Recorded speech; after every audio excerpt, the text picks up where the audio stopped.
அத்தியாயம் 16. அந்த பெண்ணை இறக்கி விட்டுவிட்டு ஒரு பார்க்கில் சென்றமர்ந்து விட்டான். அவனால் தான் கேட்டவைகளை நம்பவே முடியவில்லை. கிருஷ்ணாவா இப்படி? வீட்டில் இருப்பவர்களிடம் கூட அதிகம் பேசாதவன், தனது உணர்வுகளை எங்கேயும் வெளிப்படுத்தாதவன் எங்கே எப்படி தவறிப்போனான் என்று புரியவில்லை. தனக்கே இத்தனை அதிர்ச்சியாக இருக்கிறதே, பெற்றவர்கள் இதை அறிந்து கொண்டால் எப்படி இருக்கும் என்று எண்ணி வியர்வையில் குளித்தான். விஷாலால் தாங்கவே முடியவில்லை. திருமணம் செய்து கொள்ள மாட்டேன் என்கிற குறையை தவிர அவனிடம் எதையும் தவறாக கண்டதில்லை. அப்படி இருக்கும்போது ஒரு பெண்ணின் உணர்வுகளை காயப்படுத்தி அவளது உடலையும் சொந்தமாக்கி கொண்டு அவளது தற்கொலைக்கு காரணமாக இருக்கிறான் என்று எண்ணும்போது மனம் மிகவும் பாரமாகி போனது. அடுத்து என்ன செய்வது என்று குழம்பினான். கிருஷ்ணாவிடம் கேட்கலாமா? அப்படி கேட்டால் அவனது பதில் என்னவாக இருக்கும் என்று புரியவில்லை. போலீஸ் விசாரணையில் இதெல்லாம் வெளியில் வந்தால் அம்மாவும் அப்பாவும் எப்படி தாங்குவார்கள் என்றெண்ணி பயந்தான். இதை எப்படி ஹேண்டில் செய்வது என்று புரியாமல் வெகு நேரம் அமர்ந்திருந்தான். யாரிடமும் சொல்லி ஆறுதலை தேடக்கூட முடியாத நிலையில் இருந்தவனை அலைபேசி அழைப்பு கலைத்தது. அலுவலகத்திலிருந்து அழைத்திருந்தார்கள். தான் வர நேரமாகும் என்று சொல்லிவிட்டு மேலும் 2 மணி நேரம் அங்கேயே அமர்ந்து விட்டான். அம்மாவும் அப்பாவும் அவனது கம்பெனி பெயர் கெட்டுவிடுமே என்று அத்தனை பயந்தார்கள். ஆனால் மகனே ஒரு கொலைகாரன் என்று தெரிந்தால் எப்படி தாங்கிக் கொள்வார்கள்? பல்வேறு திசைகளில் பயணித்து ஒரு வழியும் தோன்றாமல் உடைந்து போன மனதுடன் கிளம்பி அலுவலகத்திற்கு சென்றான். கல்லூரிக்கு சென்றவர்களோ ஒருவரிடம் ஒருவர் பேசிக்கொள்ளாமல் வகுப்புகளை கவனிக்க ஆரம்பித்தனர். மதிய உணவு வேளையில் அனைவரும் வகுப்பறையை விட்டு வெளியே சென்றுவிட நதியா மேஜை மேல் கவிழ்ந்து படுத்து விட்டாள். நித்யாவிற்கோ அவளிடம் பேச வேண்டும் என்கிற எண்ணம் இருந்தாலும் முதல் நாள் மாலை தான் பேசிய பேச்சுக்கள் மனதை அழுத்த தயக்கத்துடன் அமர்ந்திருந்தான். நதியாவோ அவனது வார்த்தைகளை எண்ணி மனம் குமுறிக் கொண்டிருந்தாள். சொந்த வீட்டிலேயே தைரியமாக டார்ச்சர் செய்கிறான். அவன் மனதில் இருக்கும் வக்கர உணர்வை எண்ணி உடல் நடுங்கி போனாள். அவளையே பார்த்து கொண்டிருந்த நித்யாவிற்கு அவளது நிலை புரிந்தது. இன்று எப்படியாவது பேசிவிட வேண்டும் என்கிற தீர்மானம் அவள் மனதில் எழவும், நதி வா, நம்ம வெளியில் போய் சாப்பிடுவோம் என்றாள் இயல்பாக. அவளின் குரல் காதில் விழவும் அவசரமாக எழுந்தவள், நித்தி நீ என்கிட்ட பேசுறியா என்று கேட்டபடி கைகளை இறுக பற்றி கொண்டாள். வெளியில் போய் சாப்பிட்டுட்டே பேசுவோம் என்று கூறி அவளை எழுப்பி அங்கிருந்து வெளியே அழைத்துச் சென்றாள். கல்லூரியின் பின்பக்கம் ஆள் நடமாட்டம் அதிகமில்லாத பகுதிக்கு அழைத்துச் சென்று அங்கிருந்த ஒரு கல்லில் அமர்ந்தாள். அப்போதும் நித்யாவின் கைகளை இறுக பற்றி இருந்தவள், நீ இவ்வளவு சீக்கிரம் பேசுவேன்னு நினைக்கவே இல்லை நித்தி என்று கூறி தோல் சாய்ந்து அழுதாள். அவளது கண்களும் கலங்கிவிட மெல்ல முதுகை வருடி கொடுத்தாள். நீ நம்ம நட்பை சந்தேகப்பட்டதை என்னால் தாங்கவே முடியல நித்தி. தப்பு தான், நான் உன்னை சந்தேகப்பட்டது தப்பு தான். அதுக்கு என்ன பரிகாரம் செய்ய போகிறேன்னு தெரியல. பட்டென்று எழுந்து அவளது வாயை மூடியவள், நீ பேசுனதே போதும் நித்தி, என்னை புரிஞ்சுக்கிட்டதே நிம்மதியாக இருக்குது. சரி, உன் கையில் எப்படி அடிபட்டுச்சு அதை சொல்லு என்றாள் ஆழ்ந்த பார்வையுடன். ஒரு நிமிடம் திகைத்து பின் சுதாரித்து கொண்டு, அதுதான் நான் சொன்னேனே, மாடிப்படியிலேருந்து விழுந்துட்டேன். அது அவங்களுக்கு சொன்னது. என்ன நிமிர்ந்து என் கண்களை பார்த்து சொல்லு, எப்படி அடிபட்டது. அவளின் கேள்வியில் உள்ளுக்குள் பயந்து போனவள், என்ன நித்தி கேட்குற என்றால் நிமிராமலே, எப்படி நீ என்கிட்ட பொய் சொல்ல முடியுது? நான் உனக்கு உண்மையான தோழின்னு நினச்சிருந்தா சொல்லியிருப்பேல என்றால் அழுகியை அடக்கிய குரலில். என்ன சொல்கிற நித்தி என்றால் பதட்டமாக. நான் எல்லாத்தையும் பார்த்துட்டேன்டி, அந்த கன்றாவியை பார்த்துட்டேன். அவன் சொன்னதையெல்லாம் கேட்டு தொலைச்சிட்டேன்டி என்று அவளை கட்டி கொண்டு அழ ஆரம்பித்தாள். அந்த நிமிடம் நதியா எப்படி உணர்ந்தாள் என்று சொல்ல முடியாத நிலையில் இருந்தாள். தனது மோசமான நிலை தோழிக்கு தெரிந்துவிட்டதே என்று வருத்தப்படுவதா, இல்லை அவனது முகத்தெறி அவன் தங்கையிடம் கிழிந்து விட்டதே என்று சந்தோஷப்படுவதா என்று தெரியாமல் தானும் அவளை கட்டிக்கொண்டு கண்ணீர் விட்டாள். சற்று நேரம் வரை உணர்ச்சி பிழம்பாக ஒருவரை ஒருவர் கட்டிக்கொண்டு அழுது தீர்த்தார்கள். முதலில் சுதாரித்து கொண்ட நித்யா கண்களை துடைத்து கொண்டு, என் அண்ணன் உனக்கு செஞ்ச துரோகத்துக்காக என்னை மன்னிச்சிரு என்று கையெடுத்து கும்பிட்டாள். அவளது கைகளை இறுக பற்றி கொண்டவள், போன ஜென்மத்தில் என்ன பாவம் செய்தனோ தெரியல, இப்படி சீரழிஞ்சு போய் நிற்கிறேன்.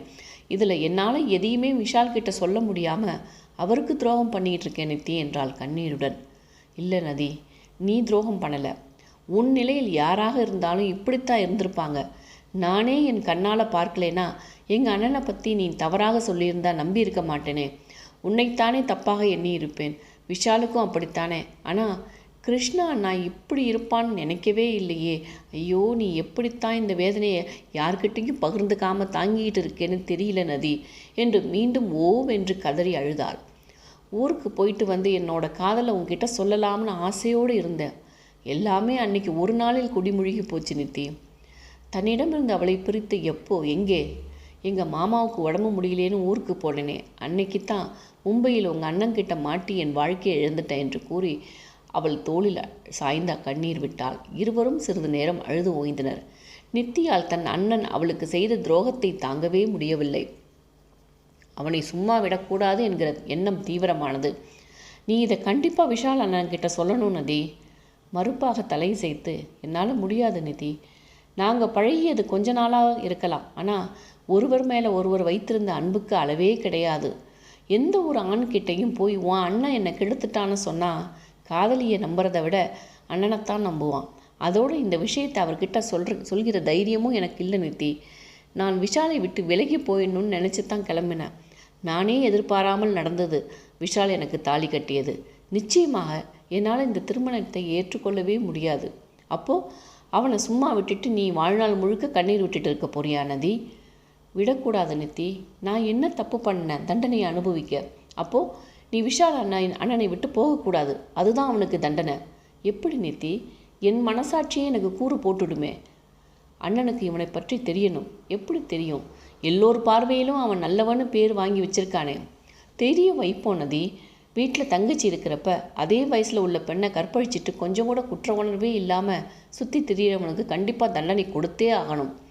அவளது கைகளை அழுந்த பற்றி கொண்டு கண்ணீர் விட்டவள், உன்னோட அன்பை பார்க்கும்போது என்னால் தாங்க முடியல நித்தி. இந்த விஷயம் உங்கள் அப்பா அம்மாவுக்கு தெரிஞ்சால் மனசு உடைஞ்சு போயிடுவாங்களே. அதோட பெரியவன் கெடுத்த பெண்ணை சின்னவன் கட்டியிருக்கான்னு தெரிஞ்சா அந்த அம்மாவோட மனசு என்ன பாடுபடும் சொல்லு. அவள் கண்களை தனது துப்பட்டாவால் துடைத்து விட்டு, எங்கள் அம்மாவுக்கு தெரிஞ்சா நிச்சயமாக அவனுக்கு விஷம் வச்சு கொண்டுடுவாங்க நதி. ஒரு பொண்ணுக்கு துரோகம் நினைக்கிறவனா தன் பிள்ளைன்னு நினச்சி நிச்சயமாக இதை செய்வாங்க. அவனுக்கு தண்டனை நிச்சயம் கிடைக்கணும். அதே சமயம் விஷாலோட வாழ்க்கை, தெருவில் போகிறப்ப சாணியை மிதிச்சிட்டோன்னா அந்த செருப்பை கழட்டி அப்படியே வீசிட்டா வந்துடுறோம். வீட்டுக்கு வந்து ஃபினாயில் போட்டு கழுவி உபயோகிக்கலை. அப்படித்தான் இதுவும்.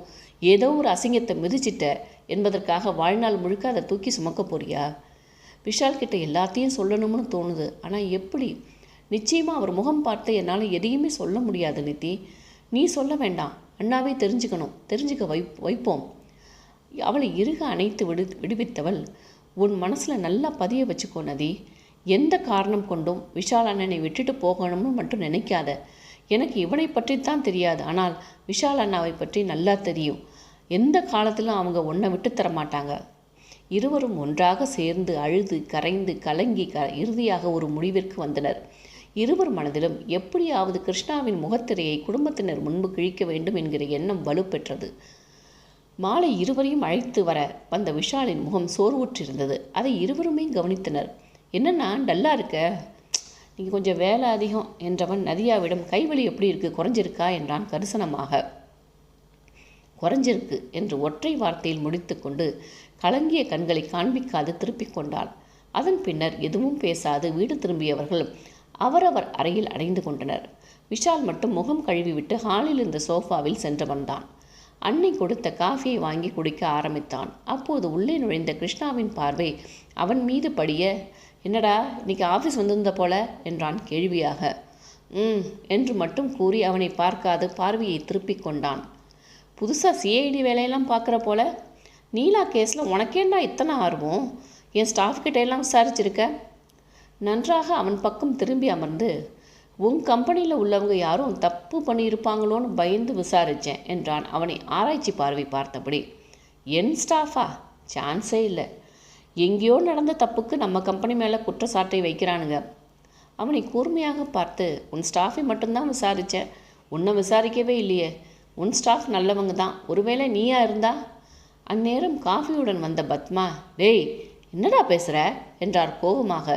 கிருஷ்ணாவும் அதிர்ந்திருந்தாலும் அதை காட்டிக்கொள்ளாது, நீங்கள் எப்போ போலீஸ் ஆனீங்க என்றான் கிண்டலாக. விஷாலும் விடாப்பிடியாக, குற்றவாளிகள் எல்லாம் தனியாக தெரியறதில்ல, நம்மள ஒருத்தராக தான் இருக்காங்க, அதனால் எல்லோரையும் சந்தேகப்படலாம் என்றான் அழுத்தமாக. கிருஷ்ணாவின் முகம் லேசாக கருத்து போனது. பத்மாவோ விஷாலின் பேச்சில் டென்ஷன் ஆகி, லூசு மாதிரி பேசாதரா என்று மிரட்டினார். அதற்கு மேலும் அங்கிருக்க முடியாமல் கிருஷ்ணா எழுந்து கொண்டவன் ஒருவித டென்ஷனுடன், மா நான் இன்னைக்கு கெஸ்ட் ஹவுஸ் போகிறேன் என்று வாயிலை நோக்கி நடக்க ஆரம்பித்தான்.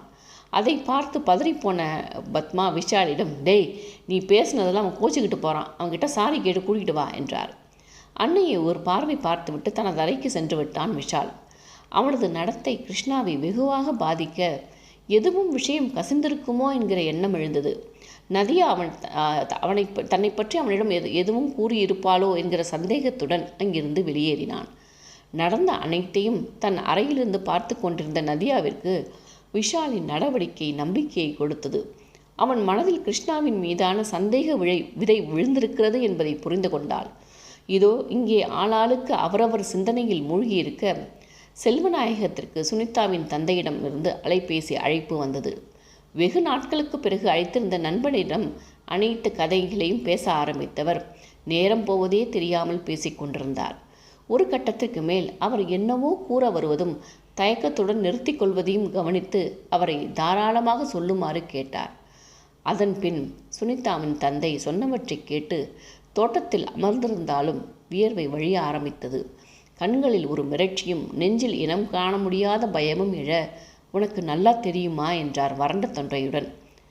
நானே 2 முறை பார்த்தேன். அவன் யாருன்னு அதுக்கு பிறகு விசாரித்தேன். எதுவும் சரியில்லை செல்வா, நீ எதுக்கும் உன் பிள்ளைய விசாரி, இது நல்லதுக்கு இல்லைன்னு தோணுது என்று கூறி ஃபோனை அணைத்தார்.